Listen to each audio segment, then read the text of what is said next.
നമ ശിവായ.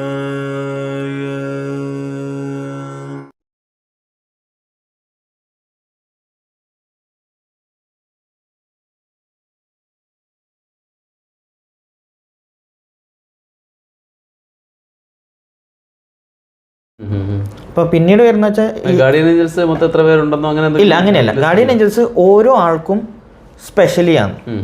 നമ്മളെ കൂടെ ജനിക്കുന്ന മുതൽ ലാസ്റ്റ് വരെ ഒരു ഗാർഡിയൻ ഏഞ്ചൽ, ഒന്നോ രണ്ടോ ഗാർഡിയൻ ഏഞ്ചൽ നമ്മൾ രണ്ടാമത് നമ്മുടെ ഇത് പ്രകാരം പറയുന്നത് 2 ഗാർഡിയൻ ഏഞ്ചൽ ഉണ്ടാവും. അത് നിങ്ങൾ എപ്പോഴാണ് നിങ്ങൾ ഫ്രീ വില്ലിൽ നിങ്ങൾ ഹെൽപ്പിന് ചോദിക്കുക, ആ സമയത്ത് ആക്ടിവേറ്റ് ആവും. അല്ലേ ഇവരിങ്ങനെ കണ്ടിരിക്കും. കാരണം അവരുടെ അടുത്ത് എല്ലാ ഡീറ്റെയിലും ഉണ്ട്. ഈ സോളിൻ്റെ ഈ സോൾ ഇനി എങ്ങനെ ഭാവിയിൽ എങ്ങനെയാണ് മുന്നോട്ട് പോകുന്ന എല്ലാ ഡീറ്റെയിലും ഉണ്ട്. അപ്പോൾ അതിൽ ഫ്രീ വില്ല, അതിലേക്ക് അവർ ഇടപെടത്തില്ല.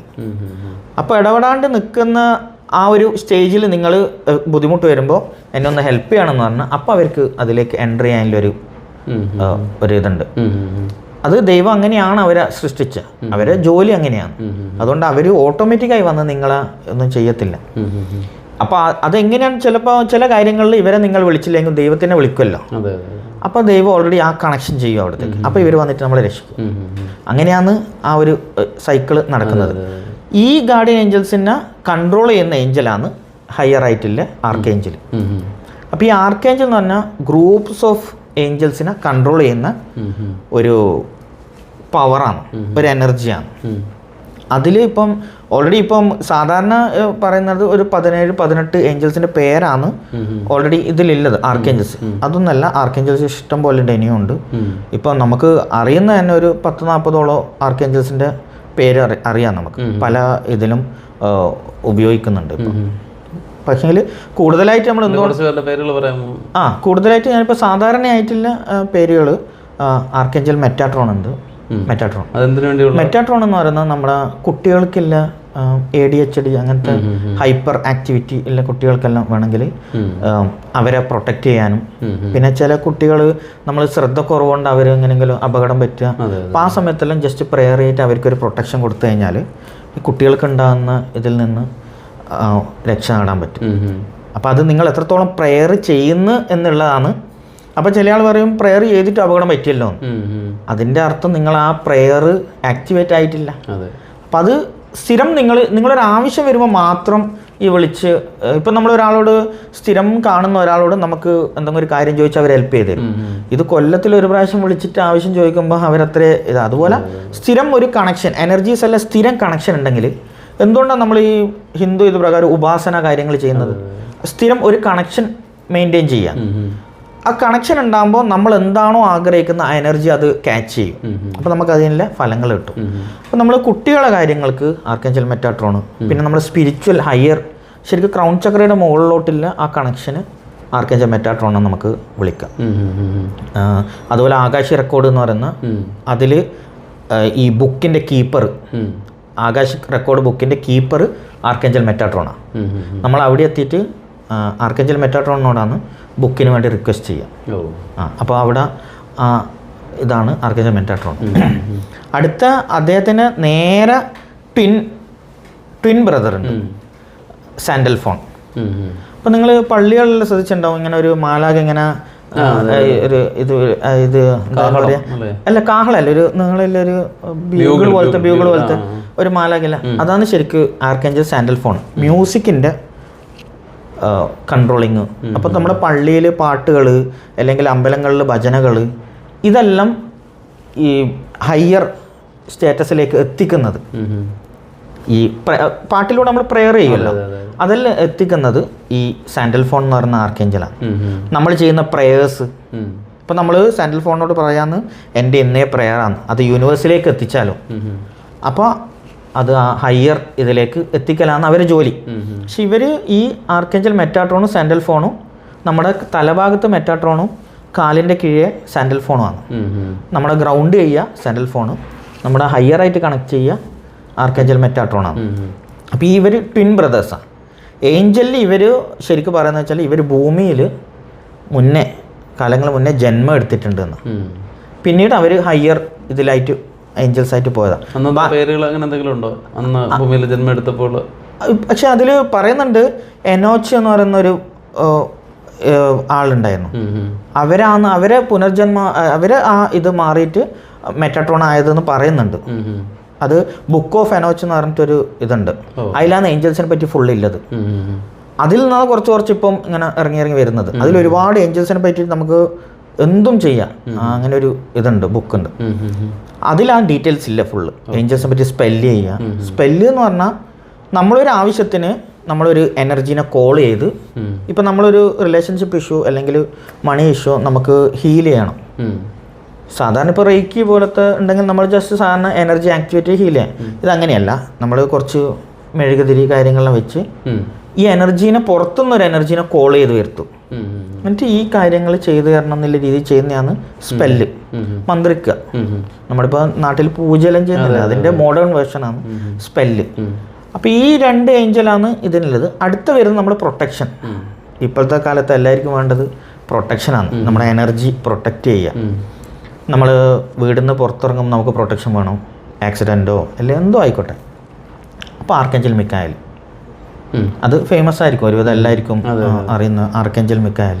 അത് നിങ്ങൾ ഓരോ മൈക്കിൾ എന്ന് പറയുന്നുണ്ട്. അത് നിങ്ങൾ എങ്ങനെ വിളിക്കുന്നതെന്നല്ല, നിങ്ങൾ മനസ്സുകൊണ്ട് എങ്ങനെ അവരെ അപ്രോച്ച് ചെയ്യുന്നില്ലാണ്.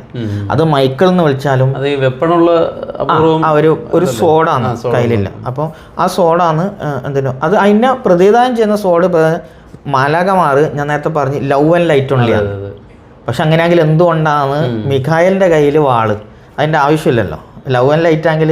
പക്ഷെ മിഖായലിന് മാത്രമേ ഉള്ളൂ ഏത് എനർജിയോട് ഫൈറ്റ് ചെയ്യാനുള്ളൊരു ശക്തി ദൈവം കൊടുത്തിട്ടുണ്ട്. ഏത് ടൈപ്സ് ഓഫ് എനർജി ആയാലും. ഒരു ഇതിൽ പറയുന്നത് ആർക്കേഞ്ചൽ മിഖായലും ലൂസിഫറും മുന്നേ ദൈവത്തിൻ്റെ 2 ആൾക്കാരാന്ന് പറയുന്നുണ്ട്. പക്ഷേങ്കിൽ അതിൽ ശരിക്ക് വരുന്നത് ഇലോഹിം എന്ന് പറയുന്ന ഒരു ഏഞ്ചൽ ഉണ്ട്. ഏറ്റവും പവർഫുൾ ഏഞ്ചൽ എലോഹിം. ജൂതന്മാരുടെ കബാല ഇതിൽ പറയുന്നത് എലോഹിമും ലൂസിഫറും ഉണ്ടായിരുന്നത്. അപ്പോൾ ഈ എലോഹിം എന്ന് പറയുന്ന ഏഞ്ചൽ പറയുന്നത് ഈ നമ്മുടെ മാനവ ഇവർക്ക് ഈ ഏഞ്ചൽസുമായിട്ട് കണക്ഷൻ ആദ്യം കൊടുക്കാൻ പാടില്ല എന്നാണ് അവരിത്. കാരണം എന്തുകൊണ്ടാ? കണക്ഷൻ കൊടുത്താൽ ഇവരെ ഏഞ്ചൽസിനെ കൊണ്ട് പണിയെടുപ്പിക്കുമെന്നറിയാം നമ്മുടെ മനുഷ്യർ. അപ്പോൾ അതുകൊണ്ട്, കാരണം അവർക്ക് അത്രയും പവറാണ്, മനുഷ്യർക്ക് അത്രയും പവർ ഉണ്ട് എന്നുള്ള കാര്യം അറിയാം. പക്ഷേ ലൂസിഫർ എന്ത് ചെയ്ത് പാടില്ല, അത് കൊടുക്കണം, അവർക്ക് എല്ലാ അറിവുകളും കൊടുക്കണം എന്നില്ലയാണ് ലൂസിഫറിൻ്റെ ചിന്താഗതി. അങ്ങനെയാണ് ലൂസിഫറിനെ ഫോളൻ ഏഞ്ചലാക്കിയത്. അപ്പോൾ ലൂസിഫറിൻ്റെ കൂടെ ഉണ്ടായിരുന്ന എല്ലാ ഏഞ്ചൽസും ലൂസിഫർ പറഞ്ഞൊരു കോട്ട് വളരെ ഫേമസ് ആണ്. അതുകൊണ്ട് തന്നെ ഇടയ്ക്ക് നമ്മുടെ ഈ പാരഡൈസ് ലോസ്റ്റ് എന്ന് പറഞ്ഞ ബുക്കിൽ ഗംഭീരമായിട്ട് മിൽട്ടനെ കുറിച്ച് പറയുന്നുണ്ട്. ഇപ്പൊ ലോകത്തിലെ ആദ്യത്തെ വിപ്ലവകാരി ആരെന്ന് ചോദിച്ചു കഴിഞ്ഞാൽ ലൂസിഫർ പറയുന്നത് സ്വർഗത്തിലെ സ്ലേവ് ആയിരിക്കുന്നതിനേക്കാൾ നരകത്തിലെ രാജാവായിരിക്കാൻ ആഗ്രഹിക്കുന്നു. അത് ഈ ഒരു ഇത് കേട്ടാ. അപ്പോൾ അവരുമായിട്ട് തെറ്റ്, അതായത് ദൈവത്തിൻ്റെ ആഗ്രഹങ്ങൾക്ക് വിപരീതമായിട്ട് സഞ്ചരിച്ചുകൊണ്ട് അവരെ എക്സ്പെൽ ചെയ്ത് ഹെവണിന്. അപ്പോൾ ഈ എക്സ്പെൽ ചെയ്തപ്പോൾ ലൂസിഫറിൻ്റെ കൂടെ കുറേ ആൾക്കാരുണ്ടാവുമല്ലോ, അവരെല്ലാം ഒരുമിച്ച് വന്നു. അപ്പോൾ അതൊരു ഫോളൻ ഏഞ്ചൽസിൻ്റെ ഒരു ഗ്രൂപ്പായി മാറി. അവർ മെയിൻലി ഭൂമിയിൽ തന്നെ ഉണ്ടാവും. പക്ഷെ അവരൊരു പ്രത്യേകത എന്താന്ന് പറഞ്ഞാൽ അവർക്ക് പ്രത്യേകമായിട്ട് ഫ്രീ വില്ല് കൊടുത്തിട്ടുണ്ട്. നമ്മുടെ ഈ ആർക്കേഞ്ചൽസിന് ഫ്രീ വില്ലില്ല. ദൈവം തീരുമാനിക്കുന്ന വഴിയിലൂടെ മാത്രമേ നടക്കാൻ പറ്റൂ. ഫോളൻ ഏഞ്ചൽസ് അങ്ങനെയില്ല, അവർക്ക് ദൈവത്തിൻ്റെ വാക്ക് കേൾക്കേണ്ട ആവശ്യമില്ല. അപ്പോൾ അവർ ഇഷ്ടമുള്ള പോലെ അവർ ചെയ്യും. അതുകൊണ്ടാണ് ഏഞ്ചൽസിനെയും ഫോളൻ ഏഞ്ചൽസിനെയും വിളിക്കുമ്പോൾ നമ്മൾ പ്രോബ്ലം എന്താണെന്ന് പറഞ്ഞാൽ ഏഞ്ചൽസ് ഒരിക്കലും നമുക്ക് വിപരീതമായിട്ട് വർക്ക് ചെയ്യില്ല. നമ്മൾ വർക്ക് ചെയ്യുന്നില്ലെങ്കിൽ അത് ഓപ്പോസിറ്റായിട്ട് നിൽക്കും, അത് ന്യൂട്രലായിട്ട് നിൽക്കും.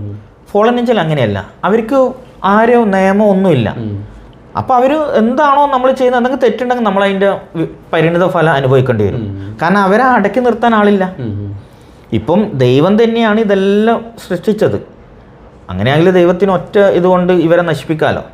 അവർ നെഗറ്റീവ് ആണെങ്കിൽ പിന്നെന്തിനാ അവരോട് വെച്ചിട്ടില്ലേ? ഇപ്പം നമ്മൾ ഹിന്ദു മെത്തോളജി പ്രകാരം അസുരന്മാരെ ഒരു നിമിഷം കൊണ്ട് ശ്രീകൃഷ്ണനോ അല്ലെ വിഷ്ണുവിനോ നശിപ്പിക്കാം. എന്താ അത് തന്നെ മതിയല്ലോ. അതൊരു ബാലൻസിങ് ടെക്നിക്കാണ്. ഇൻ യാങ് ഈ ഭൂമി ഫുള്ള് ഒരു ബാലൻസിങ്ങിലാണ് പോകുന്നത്. പോസിറ്റീവ് ഉണ്ടോ നെഗറ്റീവ് ഉണ്ട്. പക്ഷേങ്കിൽ പോസിറ്റീവ് നെഗറ്റീവ് എങ്ങനെയാണ് നമ്മൾ ബാധിക്കുന്നത്? ചിന്താഗതി. ഇപ്പോൾ ഞാനിപ്പോൾ ഒരു എനർജീനെ കോൾ ചെയ്തിട്ട് ഒരാളെ ഹീൽ ചെയ്യണം. അയാളെ നല്ലതിന് വേണ്ടിയാ. അവിടെ ഇൻറ്റൻഷൻ എന്താ? അയാൾക്ക് നല്ലത് ചെയ്യുക. അതേ സ്ഥാനത്ത് അയാളെ നശിപ്പിക്കണം എന്ന്, ഇതേ എനർജീനെ കോൾ ചെയ്തിട്ട് നശിപ്പിക്കണം എന്ന് പറയുമ്പോൾ അവിടെ ഇൻറ്റൻഷൻ മാറി. അത്രേ വ്യത്യാസമുള്ളൂ. ആ എനർജി ഒരിക്കലും നല്ലത് മോശമില്ല, നമ്മളാണ് അതിൻ്റെ ആ ഒരു സ്വഭാവം മാറ്റുന്നത്. നല്ലത് ചെയ്താൽ നല്ലത് തന്നെ, മോശം ചെയ്താൽ അത് മോശം. ഇപ്പം നമ്മൾ ഇപ്പം രണ്ടും ചെയ്യുന്നുണ്ട്. എത്രയോ ആൾക്കാർ ചെയ്യുന്നില്ല. നമ്മൾ അമ്പലത്തിൽ പോയി പ്രാർത്ഥിക്കുന്നുണ്ട്, അത് നല്ല പ്രാർത്ഥിച്ചാൽ നല്ല എനർജി ആവും. അതേസമയം അത് മറ്റുള്ളവർക്ക് ഒരേ തമാശ പറയാറുണ്ട്. അതായത് ഒരു പോലീസുകാരൻ രാവിലെ വന്ന് ക്ഷേത്രത്തിൽ നിന്ന് പ്രാർത്ഥിച്ചിട്ട് പോവുകയാണ്. ആ നാട്ടിൽ വലിയ മോഷണം നടന്നു. അപ്പോൾ എനിക്ക് കള്ളനെ പിടിക്കാൻ എന്നെ സഹായിക്കണേന്ന് പറഞ്ഞ് പ്രാർത്ഥിച്ച് വലിയ കാര്യമായിട്ട് പോവുകയാണ്. ഒരു 5 മിനിറ്റ് കഴിഞ്ഞപ്പോഴത്തേക്ക് ഇതേ കള്ളൻ വേഷം മാറി അവിടെ വന്നിട്ട് പ്രാർത്ഥിക്കുകയാണ്, എന്നെ ഒരു കാരണവശാലും പിടിക്കല്ലേ. അപ്പോൾ ദൈവം ആരെ ഭാഗത്തേക്കുന്നൊരു ചോദ്യമുണ്ട്. അതായത് അത് തന്നെയാണ്. അപ്പോൾ അതിൽ നിന്ന് ഇത് കറക്റ്റ് ആണ്. ഇതാ പറഞ്ഞത് എനർജി എങ്ങനെയാണ് വർക്ക് ചെയ്യുന്നുള്ളത്. ഇപ്പോൾ നിങ്ങളിപ്പോൾ നിങ്ങളെ കുടുംബത്തിൽ ആയിട്ട് ഫൈറ്റിംഗ് ആയി, അപ്പോൾ അയാൾ നശിച്ചു പോട്ടെ എന്നുള്ള രീതിയിൽ നിങ്ങൾ അമ്പലത്തിൽ പോയി പ്രാർത്ഥിക്കുക, ഭദ്രകാളി ക്ഷേത്രത്തിലോ ഏത് ക്ഷേത്രത്തിൽ, അതേ ആള് അവിടെ വന്നിട്ട് അവിടെ പ്രാർത്ഥിക്കുക. അപ്പോൾ എന്താ സ്ഥിതി? അപ്പോൾ അതുകൊണ്ട് നമ്മളൊരാൾ നശിക്കുക എന്നുള്ള രീതിയിൽ നോക്കണ്ട, നമ്മൾ നന്നാകുക രീതിയിൽ പ്രാർത്ഥിച്ചാൽ മതി. വേറെ ഒന്നും പ്രശ്നം. നമ്മൾ നന്നാകുമ്പോൾ ബാക്കിയുള്ള ആൾ നന്നായിക്കോളും. ഈ ഡാൻ ബ്രൗണിന്റെ നോവൽ വായിക്കുമ്പോഴാണ് ശരിക്കും ഈ ലൂസിഫറിന്റെ ഒരു വലിയ സംഗതി വരുന്നത്. കാരണം ലൂസിഫർ എന്ന് പറയുമ്പോൾ അത് പ്രകാശമായിട്ട് ബന്ധപ്പെട്ടതാണ്. പ്രകാശം എന്നാണ് അതിന്റെ അർത്ഥം. സൈറ്റൻ എന്നുള്ള വാക്കിനൊക്കെ അതിൽ പറയുന്ന വ്യക്തമായ ഒരു മീനിങ് അതിനകത്ത് പറയുന്നുണ്ട്. പക്ഷെ അതിൽ പറഞ്ഞ പോലെ ആരോപിച്ച് അതിനെ വേറെ രീതിയിലേക്ക് ഇതെല്ലാം ഫുള്ള്. പക്ഷെ അതിന് ഈ ലൂസിഫർ വർഷിപ്പിന് ആളുകൾ കൊടുക്കുന്ന വെച്ചാൽ വളരെ വിചിത്രമായതാണ്. അങ്ങനെയൊന്നല്ല ശരിക്കും. സാധാരണ ഏഞ്ചൽസിന് കൊടുക്കുന്ന, സാധാരണയല്ല, ആർക്കേഞ്ചൽസിനും ഇതിനും 2 സ്പെൽസ് എല്ലാം വേറെ തന്നെയാണ്. പക്ഷെ എന്നിരുന്നാലും അതിൻ്റെ വേറൊരു സിസ്റ്റമാണ്, ഇതിൻ്റെ വേറെ. പക്ഷെ ഈ പറഞ്ഞ പോലെ ഇങ്ങനെ തലകീഴായിട്ട് കുരിശു വെക്കുക, അതൊന്നും ആ സ്പെല്ലൊന്നും അതിലില്ല. ഡ്രാക്കോണിയൻ സിസ്റ്റം എന്ന് പറയുന്നത് ഈ അതായത് ഇവിടെ ഇങ്ങനെ കടിച്ച് ഇങ്ങനെ ബ്ലഡ് എടുക്കുക എന്ന് പറഞ്ഞത്, ബ്ലഡ് മുഴുവൻ ശേഖരിച്ച് വെച്ചിട്ട് അതിങ്ങനെ ഇതാക്കുക, അത് കൂടുതൽ അതിനെക്കുറിച്ച് പറയുന്നില്ല. അപ്പം അങ്ങനെ രീതിയിൽ അതിനെ മാനിപ്പുലേറ്റ് ചെയ്ത് അങ്ങനെ ആക്കി വെച്ചിട്ടുണ്ട്. പക്ഷെ അവിടെ ഈ പറഞ്ഞതുപോലെ എനർജിയെ അവർ മിസ്യൂസ് ചെയ്യുന്നു. അല്ല, പക്ഷെ അത് അവരെ ഒരു വിശ്വാസ രീതി അതായിരിക്കും. നമുക്കിപ്പോൾ ആരെയും അവരങ്ങനെയായിരിക്കും അത് ഡീൽ ചെയ്യുന്നുണ്ടാവുക, നമ്മൾ ഡീൽ ചെയ്യുന്നത് ഇങ്ങനെയാണ്. അപ്പോൾ നമ്മൾ പറഞ്ഞില്ലേ, അതായത് ഒരു എനർജി രണ്ട് രീതിയിൽ ചെയ്യാം. അതിനുവേണ്ടി നമ്മൾ കൊടുക്കുന്ന ഒരു പാരഫെർനാലിയയിൽ വരുന്ന മാറ്റമാണ് ഓരോ അത് നമുക്ക് ആർക്കും ഒന്നും പറയാനില്ല, അധികാരമില്ല, പറയാൻ പറ്റൂല. നമുക്ക് ദേവതകൾക്ക് തന്നെ നമ്മൾ ഈ മലരും പൂവും ഒക്കെ വെച്ചിട്ടുണ്ട്, പഴവും വെച്ച് കോഴി അറുത്തിട്ട് കൊടുക്കുന്നുണ്ട്. അപ്പോൾ അത് തെറ്റാണ് പറയാന്ന് പറ്റില്ല. അവർക്ക് അവരുടേതായ ഒരു ഇതുണ്ട്, നമുക്ക് നമ്മളേതായ. നമ്മൾ ആരും ഒരു ഇതിലും നമ്മൾ കയറി അങ്ങനെ ഒരു ഇത് ചെയ്യുന്ന നല്ലതല്ല എന്ന സ്പിരിച്വാലിറ്റിയിൽ ഒരു ഇത്. നമ്മൾ ചെയ്യുന്നത് ശരിയാണെങ്കിൽ നമുക്കൊരു ചിന്തിക്കാം, നമുക്ക് ചെയ്യുന്നതിൽ ശരിയാണെങ്കിൽ നമ്മളത് കണ്ടിന്യൂ ചെയ്യാം. അതിനിപ്പോൾ അത് ഒരാൾ പറഞ്ഞിട്ടോ അല്ലെങ്കിൽ ഇങ്ങനെ ചെയ്യേണ്ട ആവശ്യമില്ല. നമുക്ക് ഇഷ്ടമാണെങ്കിൽ അത് നമ്മൾ ചെയ്യാം, അല്ലെങ്കിൽ ചെയ്യണ്ട. അപ്പോൾ ഈ പ്രൊട്ടക്ഷന് വേണ്ടിയിട്ടില്ലാന്ന് ആർക്കേഞ്ചൽ മിക്കായേൽ. അപ്പം ഈ എന്തെങ്കിലും നിങ്ങൾക്കോ നിങ്ങളെ വീട്ടിലായിരിക്കോ എന്തെങ്കിലും പ്രൊട്ടക്ഷൻ ആണെന്നുണ്ടെങ്കിൽ ജസ്റ്റ് ഏഞ്ചൽസിനെ ആക്ടിവേറ്റ് ചെയ്യാന്ന് പറഞ്ഞാൽ 3 പ്രാവശ്യം കോൾ ചെയ്യലാണ് പ്രധാനം. ആ പേര് 3 പ്രാവശ്യം പറയാം. അത് 3 പ്രാവശ്യം എന്തുകൊണ്ടാണ്? 1 എന്ന് പറയുമ്പോൾ നമ്മൾ 1 പ്രാവശ്യം പേര് വിളിക്കുമ്പോൾ ആ എനർജി ആക്ടിവേറ്റ് ആവും. 2 നമ്മളടുത്തേക്ക് വരും. 3 നമ്മുടെ പ്രാർത്ഥന കേൾക്കും. അതുകൊണ്ട് ഈ 3 എന്ന് പറയുന്നത്. അപ്പോൾ നമ്മൾ ആക്ടിവേറ്റ് ചെയ്യുക, അടുത്തേക്ക് വരിക, നമ്മളിത് പ്രെയർ ചെയ്യുക, പ്രൊട്ടക്ഷൻ ആക്ടിവേറ്റ് ആയി. അങ്ങനെ 3 നല്ലൊരു ഇത്. അപ്പോൾ 3 പ്രാവശ്യമാണ് ഇത് ആക്ടിവേറ്റ് ചെയ്യാൻ വേണ്ടി. ചില നമ്മൾ മനുഷ്യർ തന്നെ ഒരു കാര്യം 1 പ്രാവശ്യം പറഞ്ഞാൽ കേൾക്കൂല, 3 പ്രാവശ്യം അതുണ്ടാവും ആയിരിക്കും.